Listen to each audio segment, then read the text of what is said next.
doesn't push them out of the country and expect to be proud of them when they become the Elon Musks and other big people, Mm. the Sharon, the actors out there. We must build them here so that when they leave, they go out there with a positive image of South Africa. But we need leadership for that. We didn't have a leader. We haven't had a leader like Mandela. Mm. No matter what we think about Mandela, Mandela knew how to lead a diverse country. We've never had a leader who knows how to lead a diverse country.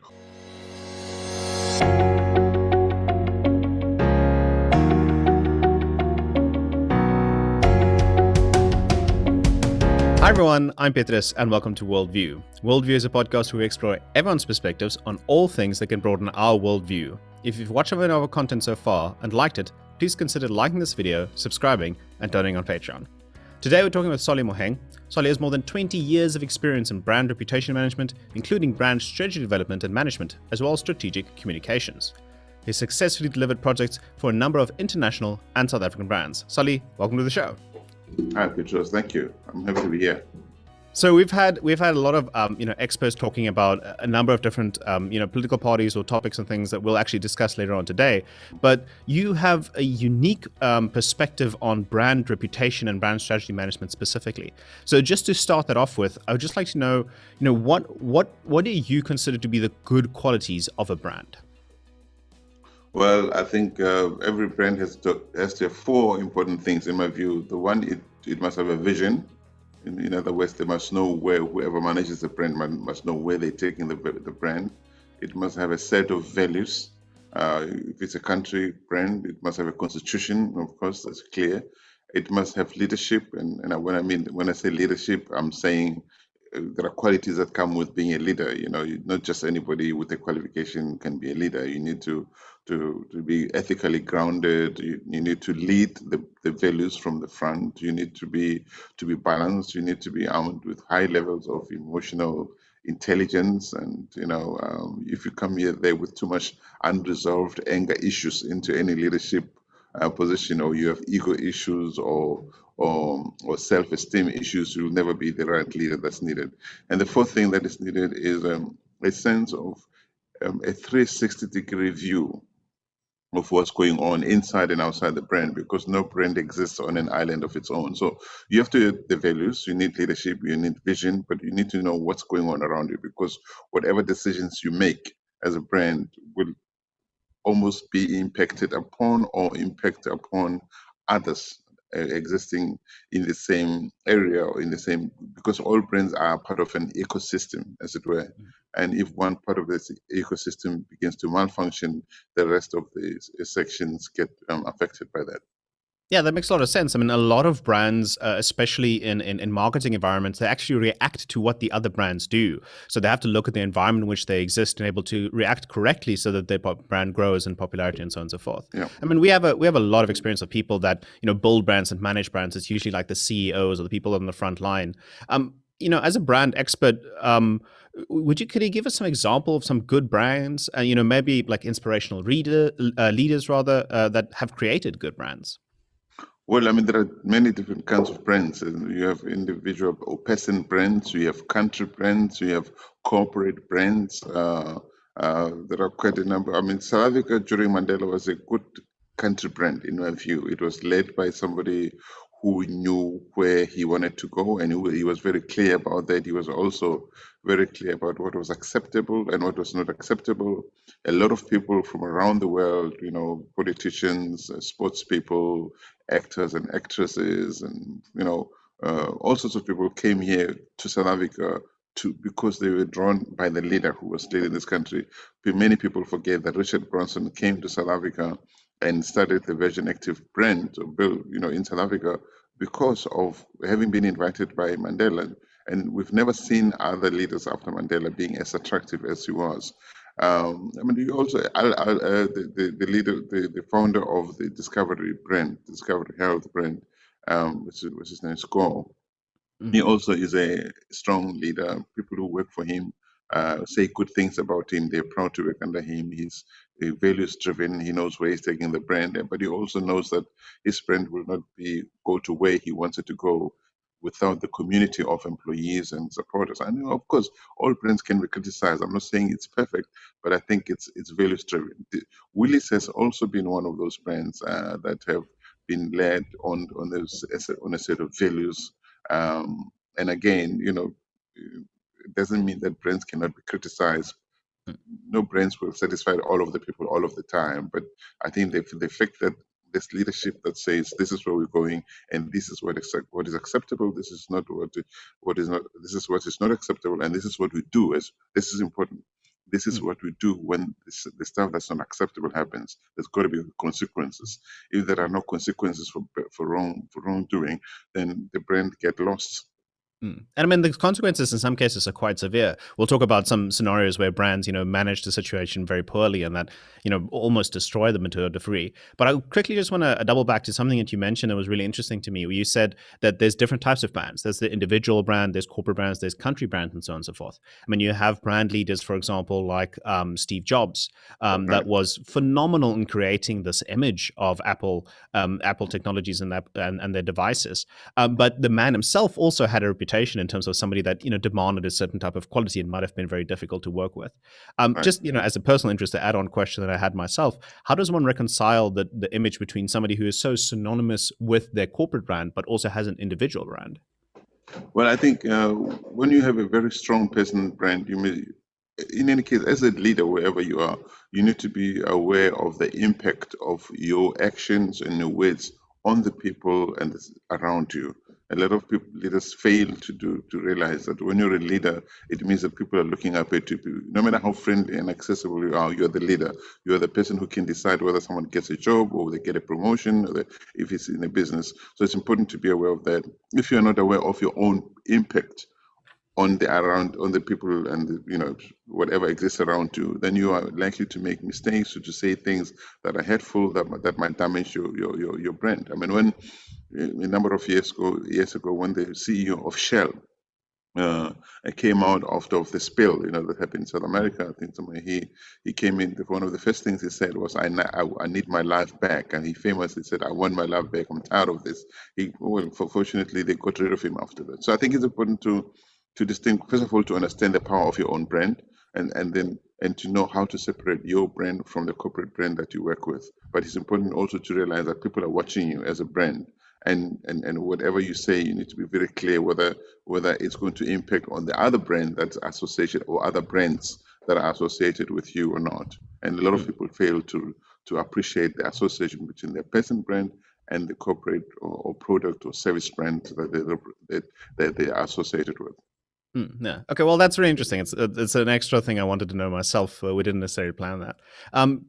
To focus a bit more on political brands, because it's something that, frankly, is almost people have a choice on whether they care about a company or not. But in political scenarios, it's almost, in fact, impacting the whole country. So in this regard, there's a lot of questions about the different political parties we have in South Africa. So what perhaps do you think is wrong with the DA, the Democratic Alliance's brand? And like, what advice would you give them to improve their electoral performance? I think, the DA is such a sad brand in a way because it has got some good people or some good intentions, and they do many things well. I mean, we don't have here, for instance, about corruption, the kind of corruption we hear about in other parts of the country. And so in the Western Cape, and where they have a good premier, Alan Winde, who is responsive, who is accessible, who speaks well, who's very clear about what he wants, where he's going. But they also have the Zille factor, and this is not about Helen Zille being a bad person. It's about how she's perceived. I don't think that Helen Zille is a bad person personally, but I think that she's very strong-willed. She believes in freedom of expression. She says what she thinks needs to be said, and I think she should be protected in that. But she doesn't seem to care about the impact of her words on the world around her. And so there's a balance to be kept. I don't think she should be shut up. I don't think so. But now you have a new leader in the DA, Estienne Hessen, whom I think is a good South African who also means well. I don't think that he's racist, but he has a view or an experience of Helen Zille that many people in South Africa don't have. So he has to balance his respect for Helen Zille and the suspicion outside of the DA that she's probably remote controlling him, that he's not an independent person, that he's not really the leader of the DA. So on the one hand, he's expected to push Helen Zille away, but he doesn't want to do that because he doesn't think it's right. You know, I must just to stop here for a minute. I once asked Musi Maimane at a function. I asked him if he thought Helen Zille was racist, and he looked at me and said, "No, she's not. But what do you want me to do?" So that was telling. You know, so Helen Zille is a very strong personality, and her brand impacts the DA fortunes massively. And a lot of people think, no, well, she's back and you can't go there anymore. And whenever she said things, maybe she says some clumsy things from time to time, but I also don't believe that she's racist. I really don't think so. I think that she just says things that people don't want to hear. But she has an impact on brand DA, which is pushing a lot of people away from it. So the DA needs to find a way to deal with the Zille factor, as it were, and with the suspicion that whenever black leaders leave the DA, they leave because of race issues, which is not always true, perhaps.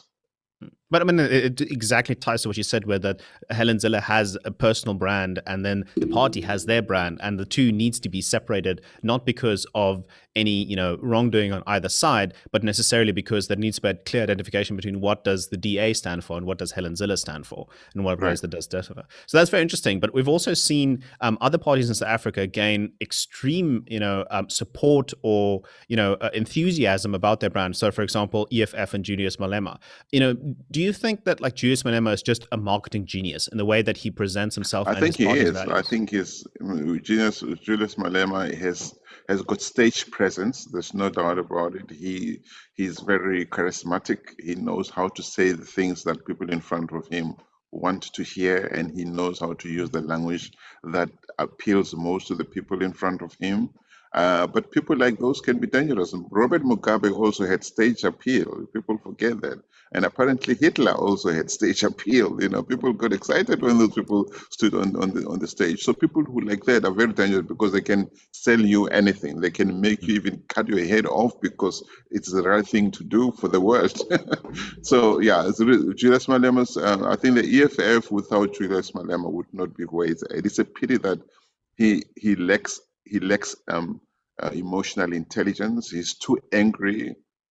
I think that he has too many unresolved childhood issues that are making it hard for him to be potentially the leader that South Africa would need. There's no way that with the anger that he has, he can lead a country as diverse as South Africa, because there should never be room for winners take all. The minute you start in a country as painfully led in the past through division, you can't come in there and say and put any one group up above any other groups. We've got to come in here and say we all belong. We have to work together.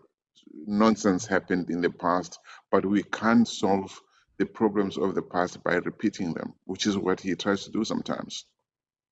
Yeah, and I mean, I agree completely in the sense that he has his presence, which just inspires confidence in terms of what he says, regardless necessarily of the content. I know you've mentioned in a previous article that you wrote, saying that he's actually catering for the audience that's in front of him most of the time. Sometimes he was actually exactly contradicting what he said in a previous conference and another one, because he needs to cater to that specific community, and that specific community might not necessarily be related to the previous one he just talked to. But in that regard, what I wanted to know from you is, because we've seen these examples in history, you've mentioned a couple, like for example, Robert Mugabe, where somebody with extreme, leadership ability in terms of, the charismatic environment and so on and so forth, but it doesn't have necessarily the emotional intelligence or, the lack of anger and objectivity. Do you feel like this is something that could be solved in terms of like getting, these people getting popularity again and again? Is this something that could be solved through brand education, or perhaps how could we educate people to not fall for this type of trap? I think civic education, we tend to think in South Africa that when you have a PhD, a master's degree, you can do many things correctly. And we've seen, for instance, through state capture, that many people who stole from us, especially in Transnet, in Eskom, SAA, those people had huge, very good, impressive qualifications, academic qualifications, by the lacked empathy. They lacked a sense of collective. doing things for the collective good. They were driven by greed and all that. So I think that what is needed in South Africa is more civic education. People have to be taught not just how to do things so they can get a job, but how society functions. They need to be taught that as a society, any society is an ecosystem. If we lose a balance in one part of the ecosystem, the other parts of the ecosystem get affected. People need to understand that we also in politics we shouldn't vote for political parties as if we are loyal club members. We should vote more like chess players. You need to look at the chessboard and decide how do I make my move, and what kind of outcome am I expecting to get from making that move? Where's the balance? Is it too much balance this side or this side? Do I move over there? We don't vote for people because we want them to become presidents the next day. Some people we vote for should never become presidents. We vote for them because we need their voices in the democratic discourse in the National Assembly. And a lot of No, people forget that. yeah, no, it's true. It's true. It's definitely true. And I feel like there's a lot of scenarios about voting South Africans are really, challenged about. They feel like, okay, I don't want to vote for this person because he won't become president. It's like you said, it's not necessarily that he needs to become president. Just his representation within our parliament may already make a big difference if you vote for the right Yeah, person. I want to quickly exactly. switch over a bit to corporate brands again. We had a Sega a couple of years ago with Clicks, or rather, I should actually say Tresemme, who released that divisive advertisement. Rather, what is your opinion on that whole situation? Was it like overreacted? Was it actually a very fair reaction? How do you feel about it? Well, two things. One, we live in a country with a history, like all countries have history, and there are still wounds that are still festering that have not been taken care of. If you come into a climate like this, that's why I said one of the things that brands need is to have an understanding, a view of the environment around them. You need to know the history. You need to know the sensitivities. You can't go into a country, say Saudi Arabia, and start selling wine and whiskeys, or putting ads with girls in bikinis walking all over the place. You might be in trouble for that sort of thing. So when you Yeah. come in a country like South Africa, you have to understand where the sensitivities lie. We know that issues of representativity, however you define them, do matter in South Africa. But the thing is, a lot of brands make the mistake of thinking that having a black marketing manager or black CEO or black this and that is sufficient. It's not. And I've been in those environments where people think because we have the numbers, we make the quotas, it's fine. But the black people are not given the space to express themselves, or they are afraid to express themselves because they might lose their jobs, or they're never taken seriously. I've been in situations where in a team creative environment, I say something and I'm the only black person, I don't get taken seriously. People almost talk over me, So when diversity doesn't mean just picture perfect diversity, it means diversity of thought, diversity of contribution. You must allow in teams, you must allow people to say, but I don't think we should paint this world red. Let me tell you why I don't think we should paint it red. This is how people are most likely to respond to it if you paint it red. But if you don't allow that voice to express itself, somebody's going to say, you know what, I like red. They might as well just get used to red. And then you paint it red, and then you end up with the kind of stuff we have that happen. So diversity must be functional. People, of course, you need the picture perfect. It's great to have a team that has Muslims, blacks, women, people of different gays, lesbians, etc. The fact is, it's picture perfect, but it's also you get views from a diversity in a team that you would never get from people who look the same, who grew up the same, who grew up in the same silo. Because the truth is, in a country like South Africa, all of us grew up in a silo. White people grew up in a silo, colored people, Indian, black people, and in those silos, we say things about one another, about the others, and nobody within the silo corrects you. You could say, "Oh, black people don't know how to swim," or white people are racist, or colored people don't have teeth, or Indian Yeah. people, whatever. You know what I'm saying? And then, but nobody, and then people around you will just laugh, and they encourage you. And then one day you leave that silos to go and either study with or work with the people who've been saying those things again about, and then suddenly you say that thing without meaning to offend. But because nobody ever corrected you, nobody ever said it's wrong. You think, yeah, it's okay, it's the right thing to say. You say it in the wrong space, and the pushback comes back really hard. and then you're seen as racist, you might not necessarily be racist. Not everybody who offends you means to offend you. Some people just say things that where they grew up in and were or socialized in were normal to say. I grew up, and I give you one example. I grew up in Diepkloof, Soweto, and where I grew up, we refer to Indian people as Makuda. It's a Sotho name for Indian. There's Okay. no insult in it. It's just how you call Indians. Like you say, white people call the Khoa and so. And then I learned years later, I learned that actually they don't like to be called Makuda. It's an insult. But I said, but come on, my Yeah, first, it's just a instinct name from was, your it's perspective. just a name. They must grow up. It's just a name. But then I had to turn around and say, wait a minute, they don't like to be called that. I have to respect that they don't like to be called that, and I stopped calling them that because they don't like it. Okay. Yeah, So you have to have that sense of understanding of how it impacts on the other side.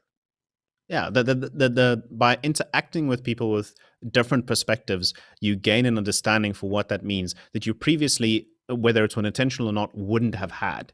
And in Yeah. creating those environments where that happens is just leading us as a community. Because I mean, in a lot of scenarios, what happens is that people from a certain silo go to university or they go to a different type of educational Right. environment that's away from their silo, and then they gain perspective, and then they go back to their homes, and then they kind of, just at the very least, they have a new perspective on the way to do things, and then they perhaps might say to the same scenario that happened previously, they go like, those people actually don't really like to be called, X name or whatever. Mm-hmm. Maybe we should just keep that in mind next time we talk to them. And that type of understanding is something that those people might have never had before. So that's Yeah. a very cool perspective. So anyway, so I want to continue. Can you But can I help just us? say, Sorry, of course.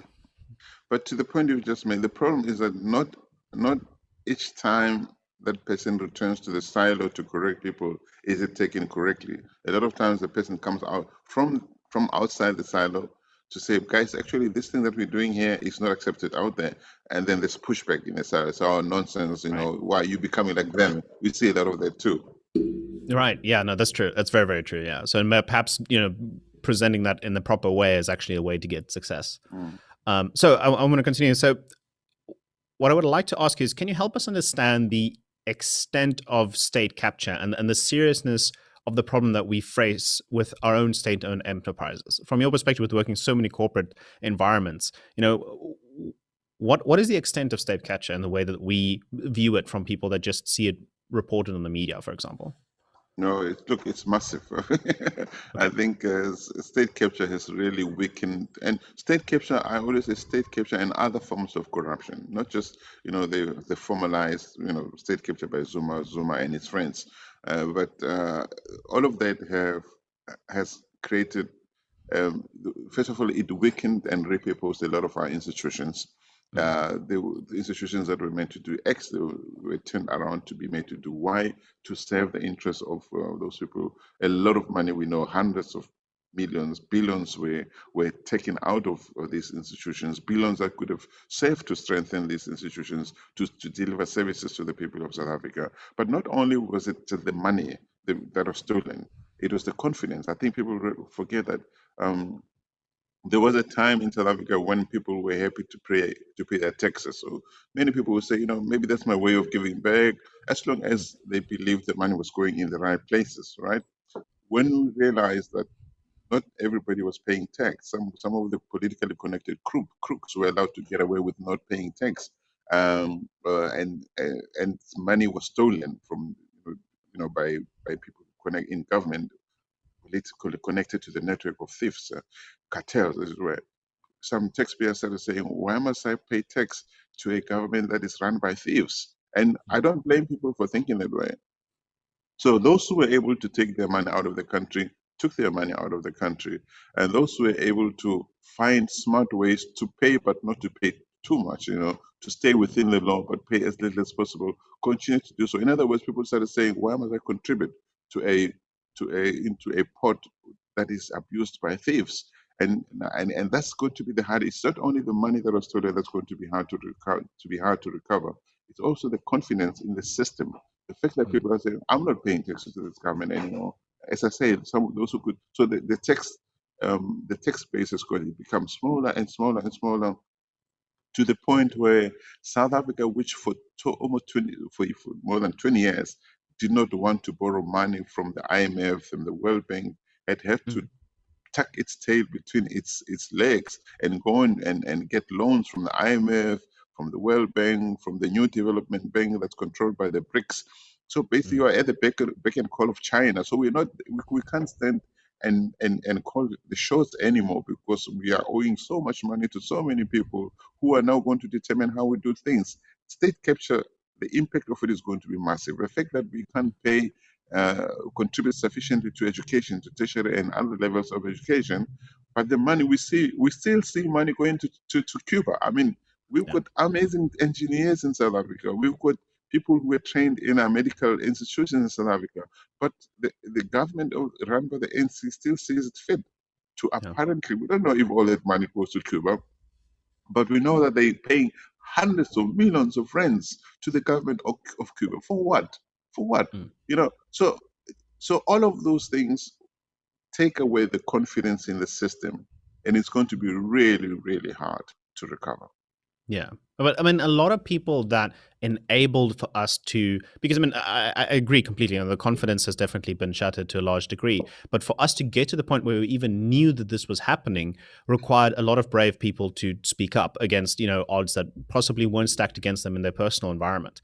So in Right. this case, the whistleblowers were integral to us understanding there's an issue to actually be able to start to fix it, at least in my opinion. Mhm. But do you feel that our media is independent enough in terms of being able to allow this in South Africa, or do you believe that in general whistleblowers are safe to deliver their opinion? Because I mean, we've seen international examples of so-called development countries rather, that are extremely aggressive against whistleblowers. So is that a scenario which is conducive in South Africa?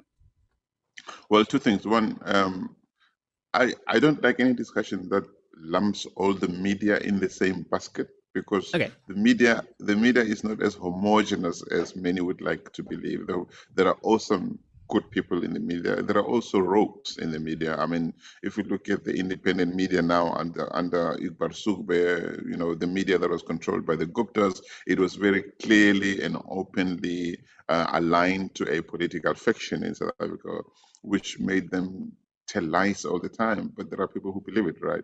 But there are also awesome investigative journalists in South Africa and other media who are independent and who are unafraid to say what needs to be said, irrespective of who's standing before them. I think we should acknowledge those people and thank them and encourage them to continue to do right. Those people who do wrong, who are aligned, who manipulate, who allow themselves to manipulators at the behest of their handlers, those should be outed and they should be exposed for Mm. what they are. In terms of whistleblowers. And look, a lot of the stuff that we've seen in the media was given to the media by whistleblowers. We Mm. don't have sufficient protections for whistleblowers in South Africa. There's no doubt about it. More needs to be done. Those are the heroes and heroines of post-apartheid South Africa. All right. If we have to erect any New statues. monuments and statues, we should be celebrating whistleblowers. Many of them, and I have known many, and I've helped privately many people, not financially, I'm not a rich guy, but advice. Yes, Mm. whistleblowers who many of whom are not able to find jobs. They are untouchable, not because they did wrong, but they either refuse to do wrong or they exposed wrong. I know people even from SAA who know exactly what happened. Okay, they have not been to the Zondo Commission. They will not be called to the because they don't want to be exposed. They're pained where they're Mm. hiding. They prefer to stay away from it all. But they know exactly what happened in some of these institutions. They know where the money went. Okay, and they're not able to do so because the country has seen they've been turned into the monsters, into the bad guys, and they're not the Mm. bad guys. So we need more protections, more recognition Mm. Mm. for No, for, I for these mean, people. yeah, that makes a lot of sense, and you see that the few people that came forward with something that was so incredibly widespread as the state capture, problem, you would definitely think that more people than the people that are testifying have experiences and knowledge about this, Yeah, but they're just too afraid to come forward. But I also really like the perspective that you put forward in terms of like saying, no, we should stop saying that the media is this big bad concept, yeah, but rather that there's definitely a lot of bad apples in a scenario, and the bad apples should be treated accordingly. I mean, I know, for example, that you've written a lot of pieces, for example, for the Finance 24, for example, where he talked about a lot of the issues that we discussed today in more detail. We'll link those in the description. But in those scenarios, those are journalists that are allowing you to put on their platform perspectives on this type of thing. And that's an environment which we frankly should encourage and reward from a journalist, and especially a page that is as influential as News 24 in terms of regarding that. So I know that especially in the writing that I've now mentioned on Finance 24 and Biz Community and so on and so forth, you've lamented about the lack of leaders in South Africa. So we've chatted on this podcast with a couple of entrepreneurial leaders, economic leaders, political leaders, but in terms of the lack of political leaders in South Africa, the lack of leaders in South Africa, why do you think this is the case, and where is this area that there's the lack of leaders in South Africa that you mentioned? I mean, are we governed by individuals who fail to take a responsibility or leadership, or is it just that they're in general aren't people that's stepping up to the plate? Well, maybe because we haven't agreed on what it means to be a leader in the first place, and that's the problem. So people think that when you appoint me a leader of a team, them I'm therefore a leader. But what does it really mean to be a leader? So there's a difference between being designated a leader and being a leader. A leader is somebody who knows that it's not about him or her, and they don't bring, as I said, they're emotionally mature. They know that they succeed because the people around them succeed. So if I appoint a better creative in my team, appoint a finance person, I must trust that they bring a skill that needs to be given space to thrive, to be what it must be. So I'm, of course, assuming that we're all ethical people. We know that we're there for the goodness, because you can, the area where it's all about you, whether you're a company, an individual, should be gone. Impact is important. What kind of impact do you want to leave behind as a brand, as a leader? What do you make? What kind of legacy do you want to leave behind? How do you grow other people, or how do you create opportunities for other people to realize their potential? That's it. It must be about that. When you lead a country like South Africa, you must always remember the painful past that we come from. And as a leader of South Africa, like Ramaphosa is today, he's been given an opportunity to move this country as far away from that painful past as possible, and as closer as possible to the ideal, that Nelson Mandela spoke about, right? To the vision, to the realization of a South Africa where your skin color doesn't matter anymore, where what matters is your character and your contribution, what you really do for the common good. But we're not there yet. So in South Africa, we put people in leadership positions because they have PhDs or master's degrees, but they have no sense of history. They have no sense of their own impact or the impact of what they do and what they say on their surroundings, on the people around. And that's a problem. So what is leadership, really? Maybe we have to have that conversation. Yeah, it's a good conversation. I think it's the most important one to have with an extremely diverse number of people, because the diversity of the people that you're going to manage in South Africa are going to be the people that are going to be led by these leaders. So perhaps building that perspective, that good definition is the first step. I really like that perspective, because it takes it back. Instead of like just talking about something, you have to think about what you're going to talk about. So that's very important as well. I'm in the fortunate position where I have a lot of contact with people that are international, and there's a definite perspective on South Africa, and what's happening here, that sometimes I have to tell them is just blatantly not true in a lot of cases, But in some cases that I understand that the experience that they have comes from a place of concern and of the news that they get. But just in the same way that we don't get all the news from a different country, even our neighboring countries, we don't see all the news that their president says, or we don't see, all the events that happens there. Internationally, people also don't see our development and the way that with South Africa maybe moving to a more positive scenario. What do you think South Africa can actively do to change our global brand? And what way can we reach out to international communities and change these perspectives that they have about us, and perhaps give them an insight to how things really are going? Because I know that not everyone is interested in knowing what's going on here, for example. We can't do it by spin. You see, the thing is, when you're led by wrong people who have so much to hide, whose motives are not motives that are good for the country, it's very hard to even start saying, let's present a certain image of the country out there, because what kind of image are you going to present out there? I used to work for South African tourism in Canada and in the USA. I was country manager there in the USA. I was marketing manager in Canada, and my role was it wasn't just marketing, it was explaining, educating people about South Africa. And I was very proud to do that. I did it with, it came from the core. But I don't like spin. So if you ask me about stuff about South Africa that's happening that I never thought would happen, I can't lie about that. I can't say it's not happening if it's happening. All right. So we need leadership. Again, it goes back to your first question about what kind of leaders do you want? What kind of leader must Ramaphosa be? Okay. When Ramaphosa must be the kind of leader who's able to say, no, that's not acceptable when something happens, even in his party, anywhere in South Africa. When a leader of the ANC in KwaZulu-Natal or Mpumalanga steals, Ramaphosa must be the first one to say, that's not acceptable. We can't have that. By doing that, he's already sending a message because, the global media is watching all the time. We've got representatives of global media platforms in South Africa. We've got diplomats. We've got company CEOs from multinationals. All those people write country reports. People don't know this. Diplomats send country reports about South Africa all the time. Media people, social media is so. We don't need to spin. We don't need program. We just need to act as a country in a way that makes everybody else proud. People will newspaper articles will appear all over the world, say, wow, this is what they do in South Africa. But right now, the things that we do not even allow us to package a sweet message about South Africa. Yeah. I mean, when Team South Africa went to Davos 2 years ago, we couldn't go last year because of COVID, of course. In 2019, when they went, they were hit hard, very hard, by Richard Richard Quest from CNN. They were in an interview with Bruce Whitfield, yeah.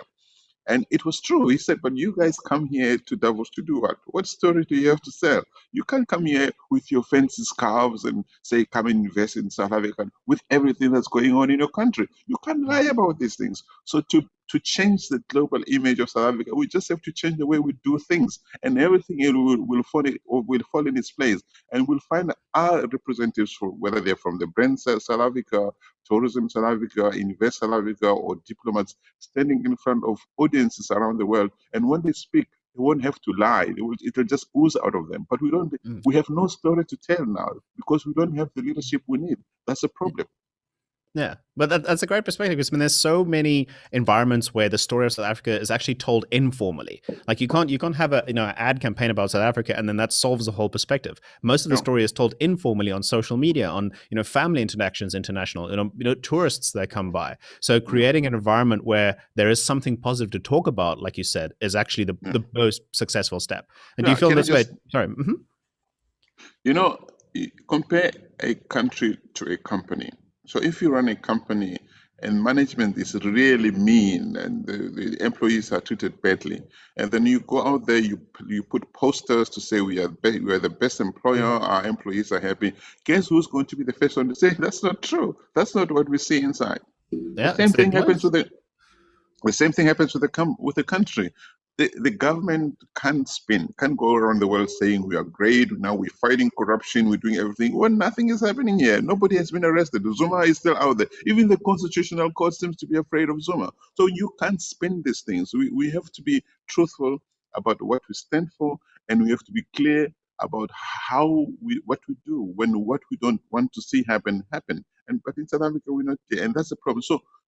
And we have in South Africa is very lucky, like many countries, I suppose. We have many South Africans living in the vast diaspora around the world. Those people are potential good ambassadors of this country. But we have to give them a reason to stand up and say, please support that country. That's my country. I love that country. We don't. Actually, a lot of what's happening in South Africa is making them feel ashamed to be South African. Because this is not South Africa. Actually, many of them left because this country was suddenly becoming a monster they couldn't recognize anymore. So they can't even stand and support those people that we pay to market this country in the countries where they've gone to live. No, I mean, this is true. I'm personally know a couple of those people, and across the board, I have to say that most South Africans that I have talked with that are abroad, or that I've met abroad, they're intensely passionate about South Africa. They Of love course. South Africa as a country, but they're extremely negative about the problems that are here. And that's kind of like a contradicting message that I think a lot of people actually find confusing. It's like, how can you be this patriotic and love your country, and yet at the same time you say, oh, I don't want to live there, it's terrible, it's terrible. It's a mixture of a scenario. But anyways, that was great to get that as well from you. I know there's something else you wanted to add before we end off the interview. If there's something else you wanted to say or plug.